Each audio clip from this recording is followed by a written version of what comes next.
Well, ladies and gentlemen, welcome to Pastor Jerone TV. We'd love for you to like, share, subscribe, leave a comment. Let me know where you're viewing from. We want to get the views up here on this channel.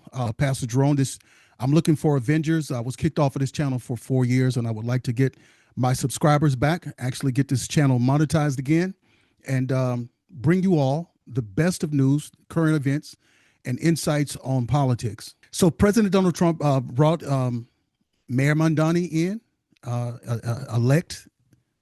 Mayor-elect Manduni. And I think it was a very classy move. I think it was a good thing. I think it was the right thing to do. And the thing about it is that Manduni was not ashamed to be there either. You have the Democrats who refused to go and meet with the president. And, and I've seen it happen in the black community where blacks threaten, high-profile blacks not to go and meet with President Donald Trump when there's business that you should be able to deal with. If the president of the United States, the man with all the power, the highest power, the man, the leader of the free world, is inviting you for a sit down and ways to embetter your people, empower your people, why not go? So I'm just really surprised at this. And I think it was just a really smart move on President Donald Trump's part. Why? Because you want to keep your enemies close. You want to keep your enemies close. Manduni is a socialist. He's a open socialist. He says he is. I mean, it's nothing hard to do. He tells you what he is, and that makes him antithetical to the Constitution and to the American way. All right. So President Donald Trump vowed that he's going to be there to support him and help him in whatever way he can.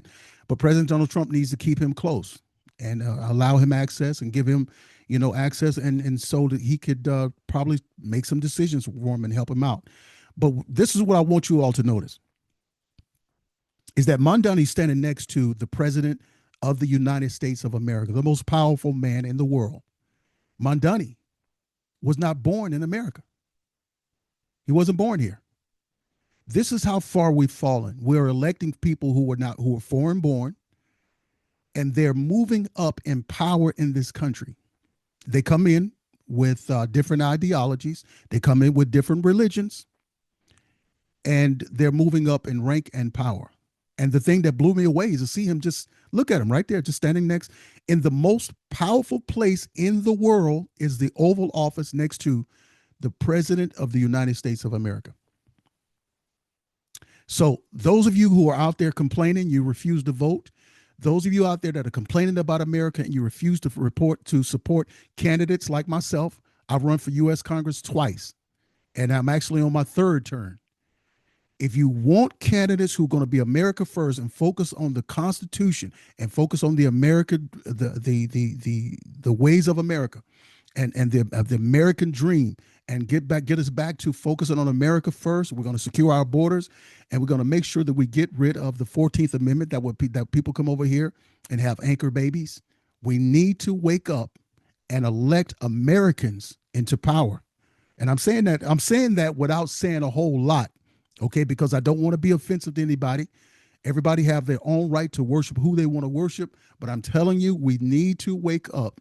And this should be a wake-up call to all of you Christians. This should be a wake-up call to all of you, patriots out there. You're just fussing, going to these meetings, and you're yelling at each other in walls. And it's just, listen, let's just listen to the president and Manduni. And then I'd like you to consider subscribing to my channel, leaving a comment. Let me know what you think about how this went, and then I'll see you on the next video. Well, thank you very much. We've just had a great meeting, a really good, very productive meeting. We have one thing in common. We want this city of ours that we love to do very well. And I wanted to congratulate the mayor. He really ran an incredible race against, a lot of smart people. Starting with the early primaries against some very tough people, very smart people. And he beat them easily, and I congratulated him. And we talked about some things in very strong common, like housing and getting housing built, and food and prices, and the price of oil is coming way down. Anything I do is going to be good for New York. If I can get prices down, it's good for New York. And we've got them down, way down from last year. We have, as you know, I've been saying to a lot of people, Walmart said that Thanksgiving this year is exactly 25% less than last year. So that's good for New York, good for everybody.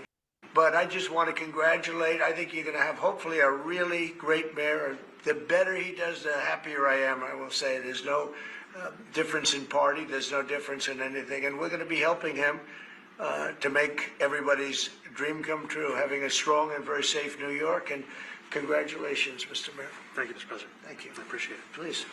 I appreciated the meeting with the president, and as he said, it was a productive meeting focused on a place of shared admiration and love, which is New York City, and the need to deliver affordability to New Yorkers, the 8.5 million people who call our city their home, who are struggling to afford life in the most expensive city in the United States of America. We spoke about rent, we spoke about groceries, we spoke about utilities, we spoke about the different ways in which people are being pushed out, and I appreciated the time with the president. I appreciated the conversation. I look forward to working together to deliver that affordability for New Yorkers. Thank you very much. Any questions, please? President Trump, Stephen Nelson from the New York Post. I've got a question for you and then also one for Mayor-elect. Sure. For you, you referred to Mr. Manduni as a communist. Can you describe why you feel that way? And also, will you do anything to stop him from arresting Prime Minister Netanyahu if he visits New York? Well, we didn't discuss your second part of the question, and on your first part, I mean, he's got views that are a little out there, but who knows? I mean, we're going to see what works, or he's going to change also. We all change. I changed a lot. From when I first came to office. It's now quite a while ago. It's quite a while. My first term was great. We had the greatest economy in the history of our country. We're doing even better now. We're doing much better now than we did even the first term. And I can tell you some of my views have changed. And we had discussions on some things. I'm not going to discuss what they were, but that I feel very confident that he can do a very good job. I think he's going to be. I think he is going to surprise some conservative people, actually, and some very liberal people. He won't surprise them because they already like him. And Mr. Manduni, it sounds like you had a productive discussion, but just days ago you referred to President Trump as a despot who betrayed the country. You said you'd be his worst nightmare and accused him of having a fascist agenda. Are you planning to retract any of these remarks in order to improve your relationship? I think both President Trump and we are very clear about our positions and our views, and what I really appreciate about the president is that the meeting that we had focused not on places of disagreement, which there are many, and also focused on the shared purpose that we have in serving New Yorkers. And frankly, that is something that could transform the lives of the 8.5 million people who are currently struggling under a cost of living crisis, with 1 in 4 living in poverty. And the meeting came back again and again to what it could look like to lift those New Yorkers out of struggle and start to deliver them a city that they could do more than just struggle to afford it, but actually start to live in it. And I've been called much worse than a despot, so it's not that insulting. Maybe I think he'll change his mind after we get to working together. Yes, please. Mr. President, Matthew Mashhad from MTV Lebanon. Good. I would like to ask you a question about the Middle East regarding Sure. you said that Hezbollah in Lebanon is not in a good position. Well, let me say this. America is stunned. Liberal news right now tonight is going crazy. People on the left don't know what to do, and people on the right don't know what to do to see such a stunning spectacle, to see a socialist standing in the Oval Office next to the President of the United States, who is the mayor-elect of the largest city in the Union. America, we got to pray, baby. We got to pray, and then we got to go into action too. We have to elect some very great candidates coming up, and we got to educate our children. See, this is Generation X and beneath. This is the generation that is beneath Generational X. And we're going to these colleges, you're sending them off to these liberal colleges. You're not going to church. You're not, and the churches you go to are liberal, and they got all the rainbow colors and all that stuff. There's nothing wrong with the rainbow. It's just something wrong with the ideology and the doctrine that comes along with the earthly rainbow people. You know, God's rainbow is the covenant that he would not going to send the flood. We know all about that, right? But these people took over the rainbow and they made it mean something else. Perversion all the way. It's more Jeffrey Epstein kind of stuff. So yeah, so let me share this video with you as the media is stunned that President Donald Trump would meet with him and that Manduni would meet with the president.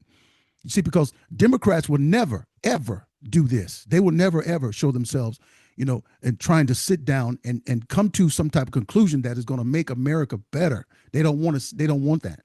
They'd rather stand in opposition in everything President Donald Trump does, right? So here we go. Let's check this out. Breaking news out of the White House, that Oval Office meeting between President Trump and the mayor-elect of New York City, Zohran Mamdani. We have been watching it for the past number of minutes. It was a pretty wide-ranging conversation where the president seemed to offer praise to the mayor-elect of New York City, someone who he had previously called a communist and talked about in a certainly relatively derogatory way compared to what we saw today. Mamdani there continuing as he stood next to the president to talk about the message that he's been focused on of affordability for New Yorkers. And even when asked a number of times about different topics, kept bringing it back to that point in a very interesting display of the political skills that we saw land him in this position.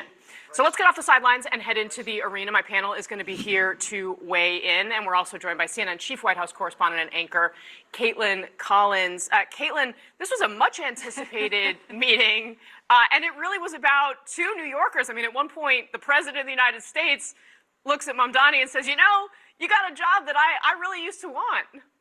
I mean, this is why politics is fascinating, Casey, because watching this meeting play out that was so hyped up with the White House calling Zohran Mamdani a communist just yesterday and basically saying, wait and see what happens when the two leaders are in the same room.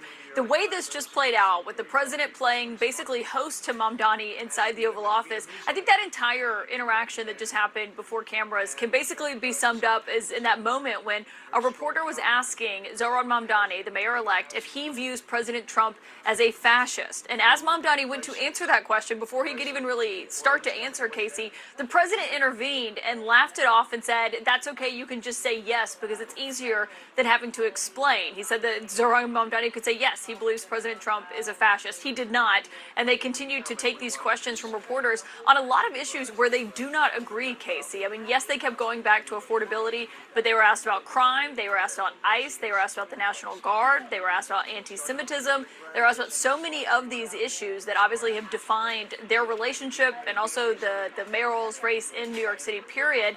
And they really sidestepped a lot of the issues where they disagree and kept returning to where they do agree and where they believe they can work together. And the president said he believed it was a productive meeting. It was a great meeting. He said he would feel comfortable living in Zohran Mamdani's New York City at one point. And he was asked about comments that Elise Stefanik has made critical of Zohran Mamdani. The president said he disagreed with her on those. It was just a fascinating meeting all around to see this incredibly warm relationship between the two of them. Obviously, politics is at play here for both of them.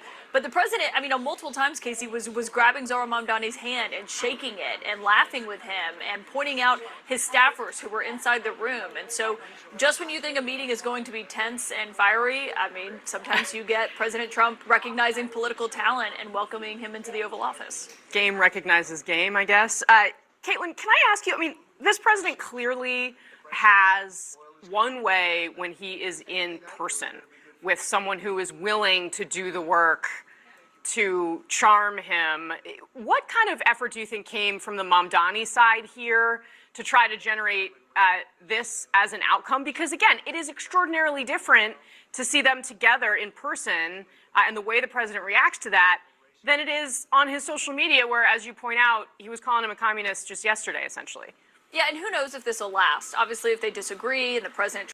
They can't differentiate the difference between politics and just being personal. President Donald Trump, up close and personal, is very personable. He's not mean. He's not, he doesn't push you away. He's very personable, very touchy, very feely, personable. And so they can't separate that. But when it comes down to politics, President Donald Trump is hardcore. And apparently Mamdani is also hardcore. He came through and beat some very tough opponents in his race. So, I mean, that's what it is. I mean, let me know what you think about this. I think there's going to be some division going on. But just consider what I was talking about in the earlier part of this video.